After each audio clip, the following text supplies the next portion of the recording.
जय हिंद दोस्तों, स्वागत है आपका हमारे YouTube चैनल दी ओ दिन पॉइंट में। आइए, हमने 10th क्लास का ऑब्जेक्टिव क्वेश्चन का सीरीज शुरू किया था।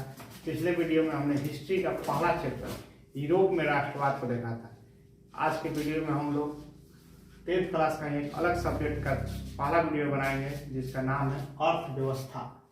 अर्थव्यवस्था, इसी को इकोनॉमी भी कहते हैं। उसके पहले चैप्टर का हम लोग आज क्वेश्चन करेंगे जो टारगेट बुक से लिया गया है और इसमें केवल प्रीवियस ईयर सीरीज है। ये केवल पूछा हुआ एग्जाम में जो पूछा हुआ क्वेश्चन है उसी का सीरीज हम लोग चला रहे हैं और हर एक सब्जेक्ट का हम लोग सीरीज चलाएंगे।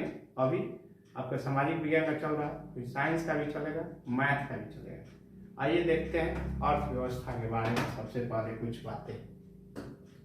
अर्थशास्त्र, इसी के अंतर्गत हम लोग अर्थव्यवस्था पढ़ते हैं। पहले हम लोग जानते हैं कि अर्थशास्त्र किसे कहते हैं, यानी मानव के आर्थिक गतिविधियों का अध्ययन जिसमें किया जाता है उसी को अर्थशास्त्र कहते हैं। यानी मानव के आर्थिक गतिविधियों का अध्ययन करना ही अर्थशास्त्र कहलाता है। एक पॉइंट तो ये हो गया। एक पॉइंट आप और ये याद रखिए कि अर्थव्यवस्था के पिता यानी फादर ऑफ इकोनॉमी किसे कहते हैं?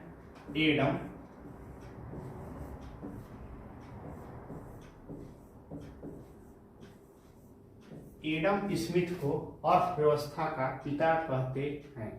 2 पॉइंट आप लोग यहाँ से ध्यान में रखिए, क्योंकि आप अर्थशास्त्र पढ़ रहे हैं और इसी के अंतर्गत आता है अर्थव्यवस्था जो आपको पढ़नी है। अर्थव्यवस्था किसे कहते हैं? यानी मानव द्वारा जीवन यापन के लिए अपनाई गई व्यवस्था को ही हम क्या कहते हैं? अर्थव्यवस्था कहते हैं। मानव द्वारा जीवन यापन के लिए अपनाई गई व्यवस्था को ही हम लोग अर्थव्यवस्था कहते हैं। ये छोटा सा इंट्रोडक्शन था इकोनॉमी का। आइए अपने क्वेश्चन की दुनिया में चलते हैं। आइए, पहला क्वेश्चन हम लोग का बहुत प्यारा क्वेश्चन है। आइए देखते हैं इसको। देखिए, इनमें किसको प्राथमिक क्षेत्र भी कहा जाता है? देखिए, प्राथमिक क्षेत्र यानी प्राथमिक क्षेत्र के अंतर्गत तीन अर्थव्यवस्था के 3 क्षेत्र होते हैं। प्राथमिक क्षेत्र, द्वितीयक क्षेत्र और एक को प्राथमिक क्षेत्र, द्वितीयक क्षेत्र और तृतीयक क्षेत्र। 3 क्षेत्र होते हैं। प्राथमिक क्षेत्र के अंतर्गत कृषि,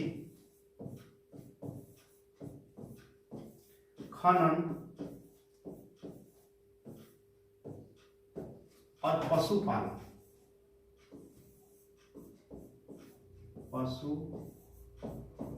को रखते हैं। प्राथमिक क्षेत्र के अंतर्गत हम कृषि, खनन, पशुपालन को रखते हैं।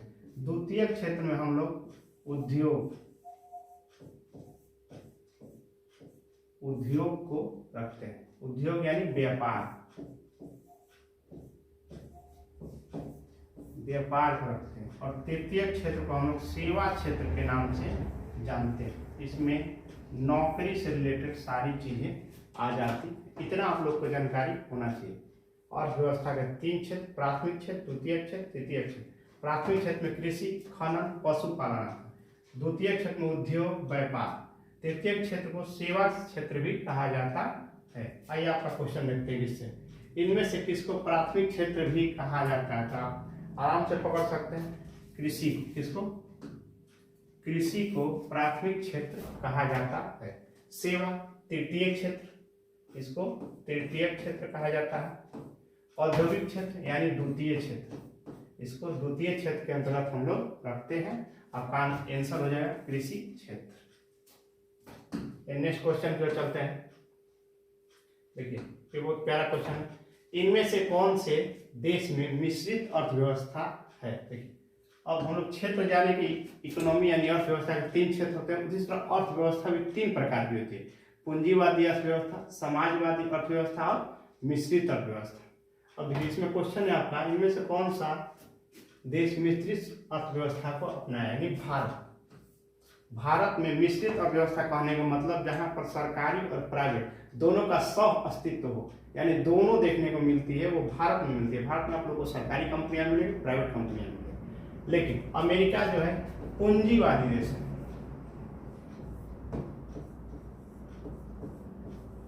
पूंजीवादी अमेरिका आपको पूंजीवादी देश है और रूस जो है समाजवादी देश है। समाजवादी अर्थव्यवस्था को अपनाया। यहाँ से 3 क्वेश्चन और पूछे जा सकते हैं। पूंजीवादी अर्थव्यवस्था को अपनाने वाला पहला देश अमेरिका, समाजवादी अर्थव्यवस्था को अपनाने वाला पहला देश रूस, जबकि मिश्रित अर्थव्यवस्था को अपनाने वाला पहला देश फ्रांस था। और भारत में भी मिश्रित अर्थव्यवस्था अपनाई जाती है। इसलिए अर्थव्यवस्था भी 3 प्रकार की, अर्थव्यवस्था के 3 क्षेत्र भी होते हैं। चलिए नेक्स्ट क्वेश्चन की ओर आते हैं। देखिए भारत में योजना आयोग का गठन कब किया गया था। देखिए जैसे ही भारत आजाद हुआ उसके बाद हमारे यहाँ की योजना आयोग ला गया ताकि देश का समावेशी विकास हो सके। तो योजना की स्थापना जो की गई थी, काफी बार पूछता है इस क्वेश्चन को काफी डील करने वाला है, क्योंकि योजना आयोग ग्रहण किया गया था भारत में समावेशी विकास के लिए। ये 15 मार्च 1950 को इसकी स्थापना की गई थी। अब यही पूछता है कि योजना आयोग के अध्यक्ष कौन होते हैं। तो योजना आयोग के अध्यक्ष पदेन प्रधानमंत्री होते हैं। पदेन का मतलब होता है जो उस पद पर है, यानी जो प्रधानमंत्री है वही हमारा अध्यक्ष रहेगा। हालांकि आगे क्वेश्चन योजना आयोग समाप्त हो चुकी है, आगे हालांकि इसका क्वेश्चन है। तो इसका आंसर हो जाएगा 15 मार्च 1950। ठीक है, कितना बार पूछा जा चुका है क्वेश्चन। नेक्स्ट क्वेश्चन कर बढ़ते हैं। जिस देश का राष्ट्रीय आय अधिक होता है वह देश कहलाता है। देखिए यानी एक देश भी 3 टाइप के होते हैं, एक विकसित, एक अर्धविकसित और एक अविकसित। यानी जिस देश में राष्ट्रीय आय ज्यादा होता है वो देश विकसित देश होता है। क्या होता है? विकसित देश होता है। और जिस देश की राष्ट्रीय आय मध्यम होती है वो अर्धविकसित देश होता है, यानी विकासशील है। और जिसकी आय सबसे कम होती है वो होता है अविकसित।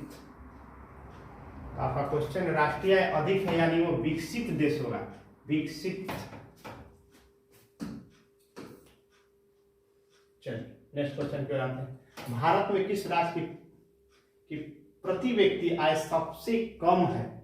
सबसे कम पूछा है। ऑप्शन के अकॉर्डिंग आपका आंसर हो जाएगा बिहार। अगर सबसे अधिक पूछा जाए तो गोवा। सबसे अधिक का अगर बात आए, सॉरी शायद ये कलर आप लोग को दिख नहीं रहा, कलर चेंज कर देते हैं। अधिक, अगर सबसे अधिक पूछा जाए तो आपका आंसर हो जाएगा गोवा। नेक्स्ट क्वेश्चन की ओर आइए पढ़ते हैं।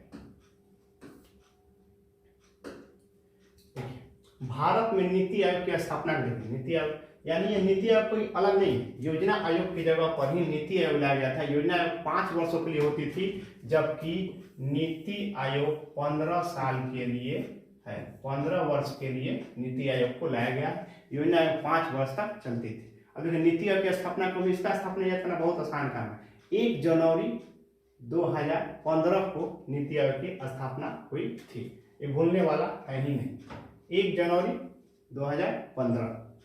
और इसका भी अध्यक्ष पूछ देगा कि नीति आयोग का अध्यक्ष कौन होता है, तो सेम आदमी इसका भी अध्यक्ष जो योजना आयोग का होता था, यानी पदेन प्रधानमंत्री, यानी प्रधानमंत्री के पद पर जो होगा वो इसका अध्यक्ष होगा।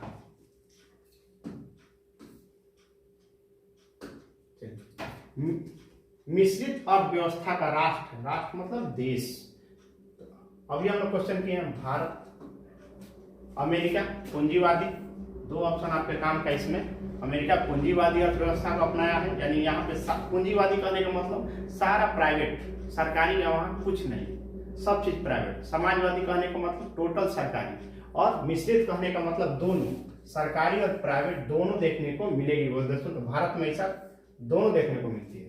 तो भारत मिश्रित अर्थव्यवस्था को अपनाने वाला राष्ट्र है। ये मैक्सिमम हो गया, क्लिक कर लेते हैं। नेक्स्ट क्वेश्चन पर बढ़ते हैं। चलिए भारत की आर्थिक व्यवस्था है, फिर वही क्वेश्चन रिपीट किया। देखिए क्वेश्चन को बस घुमा दिया, पूछने का तरीका बदल दिया। भारत की आर्थिक व्यवस्था है यानी मिश्रित। समाजवादी पूछेगा तो रूस जो है समाजवादी अर्थव्यवस्था है। पूंजीवादी आप लोग अभी पढ़े, अमेरिका।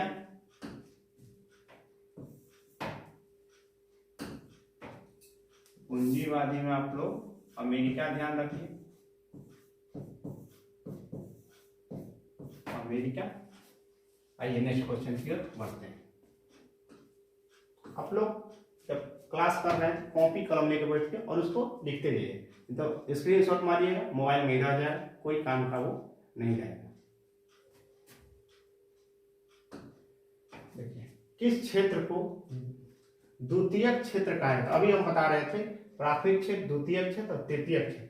देखिए सेवा तृतीयक क्षेत्र के अंतर्गत आ जाता है, कृषि प्राथमिक क्षेत्र के अंतर्गत, और जबकि उद्योग द्वितीय क्षेत्र के अंतर्गत। आप लोग देख लीजिए क्या पूछ रहा है, द्वितीय क्षेत्र पूछ रहा है, आपका आंसर हो जाएगा उद्योग।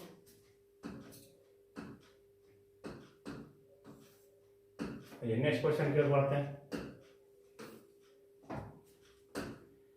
किस क्षेत्र को तृतीय क्षेत्र कहा है। देखिए वही क्वेश्चन बार बार घुमा के रिपीट किया जा रहा है। यानी सेवा क्षेत्र को हम लोग तृतीय क्षेत्र कहते हैं, औद्योगिक क्षेत्र द्वितीय क्षेत्र, कृषि क्षेत्र प्राथमिक क्षेत्र। तो देखिए ऐसे एक और क्वेश्चन पूछ देता है, किस क्षेत्र से सबसे अधिक आय आता है, तो सेवा क्षेत्र से, सबसे कम कृषि से, मध्यम उद्योग।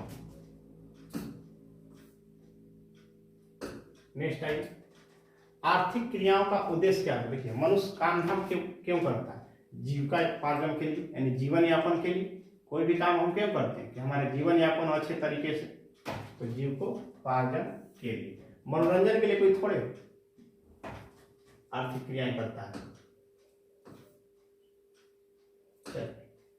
प्राथमिक क्षेत्र में कौन सी आर्थिक क्रिया सम्मिलित है। देखिए उसी क्वेश्चन को पूछ रहा है घुमा। अभी हम तीन चीज फर्स्ट क्वेश्चन में आप लोगों को बताए थे कि कृषि, खनन, पशुपालन, तीनों आ जाती है प्राथमिक क्षेत्र के अंदर। अगर आप कृषि और पशुपालन साथ में करते हैं तो इसी को कहा जाता है मिश्रित कृषि। इसी को कहा जाता है मिश्रित कृषि।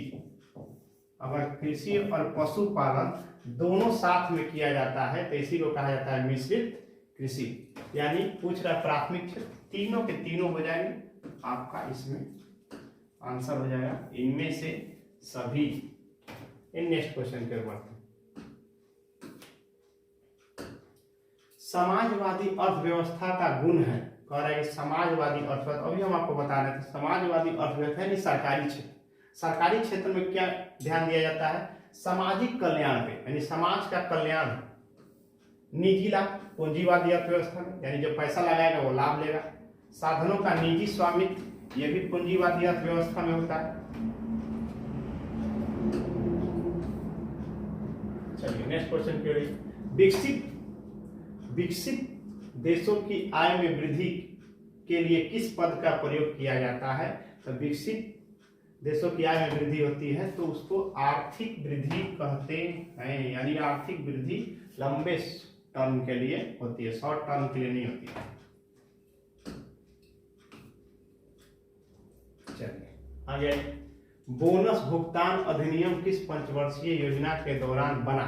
यानी बोनस भुगतान करना था, ये बनाया गया था तृतीय पंचवर्षीय योजना के तहत। ये फैक्ट है, आपको ध्यान में रखना पड़ेगा।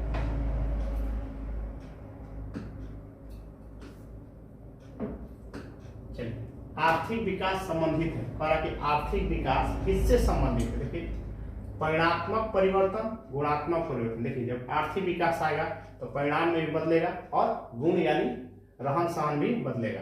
यानी आपका दोनों ऑप्शन इसका ए और बी दोनों हो जाएंगे।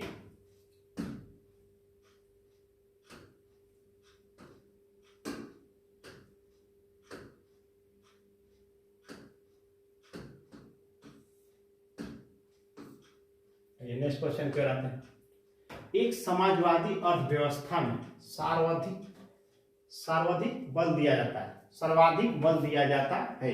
कह रहे कि एक समाजवादी अर्थव्यवस्था में सर्वाधिक बल दिया जाता है। तो समाजवादी की बात करें यानी सरकार इसमें इन्वॉल्व होगी, यानी सरकार आएगी तो आर्थिक स्वतंत्रता, उत्पादन कुशलता नहीं, लोक कल्याण पे बल देगी सरकार। यानी लोगों का कल्याण करने पे सरकार की जो भी योजनाएं आती है वो लोक कल्याण के लिए आती हैं।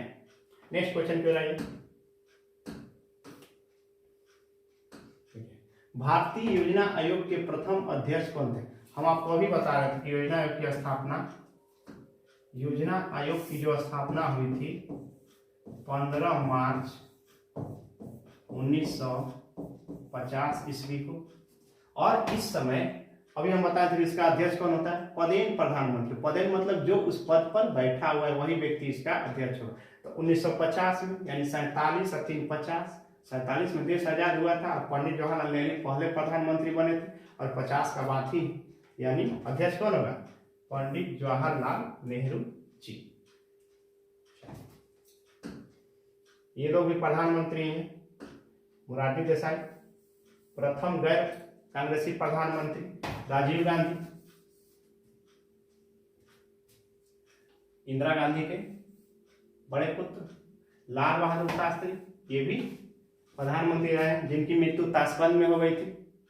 ताशकंद समझौता हुआ था भारत पाकिस्तान युद्ध के बाद 1965। चलिए, निम्न में कौन आर्थिक आधारभूत संरचना का घटक है? कह रहा है कि आर्थिक आधारभूत संरचना का गठन है। जहां भी आर्थिक का बात आएगा, देखिए वित्त यानी वित्त में ही पैसा का बात किया जाता है, यानी वित्त इसका आंसर हो जाएगा। शिक्षा को तो आर्थिक में रखा ही नहीं जाता है। नागरिक सेवा भी, स्वास्थ्य, ये सब आधारभूत संरचनाएं नहीं हो सकती। अर्थव्यवस्था के किस क्षेत्र में हरित क्रांति संबंधित है? ऑप्शन पढ़िए, प्राथमिक, द्वितीय, तृतीय। देखिए पहले तो आपको हरित क्रांति समझना पड़ेगा। हरित क्रांति लाई गई थी खदानों की वृद्धि के लिए, यानी भारत में खदान संकट न हो उसके लिए हरित क्रांति लाई गई थी। और इसमें सबसे अधिक जिस फसल को लाभ हुआ था उसमें गेहूं था। गेहूं को सबसे अधिक लाभ हुआ था। हरित क्रांति में गेहूं का उत्पादन बढ़ गया था। तो हरित क्रांति यानी कृषि से संबंधित है। और कृषि किस में आता है? क्वेश्चन थोड़ा सा स्टैंडर्ड फॉर्म का है। कृषि किस में आता है, किस क्षेत्र के अंतर्गत आता है, आपको जानकारी देगा तभी आप मान पाइएगा। क्योंकि कृषि आप खोजते रहिएगा, ऑप्शन में है ये नहीं, तो आपको मानना पड़ेगा प्राथमिक क्षेत्र, और इसी में आता है कृषि। द्वितीय क्षेत्र औद्योगिक क्षेत्र है, द्वितीय क्षेत्र को औद्योगिक क्षेत्र कहते हैं, और तृतीय क्षेत्र को सेवा क्षेत्र कहा जाता है। आपका आंसर हो जाएगा प्राथमिक क्षेत्र। आइए नेक्स्ट क्वेश्चन पे, ऑपरेशन फ्लड का संबंध है। देखिए पहले तो ऑपरेशन फ्लड क्या है ये आपको जानना पड़ेगा। ऑपरेशन फ्लड लाया गया था दुग्ध उत्पादन के लिए। दुग्ध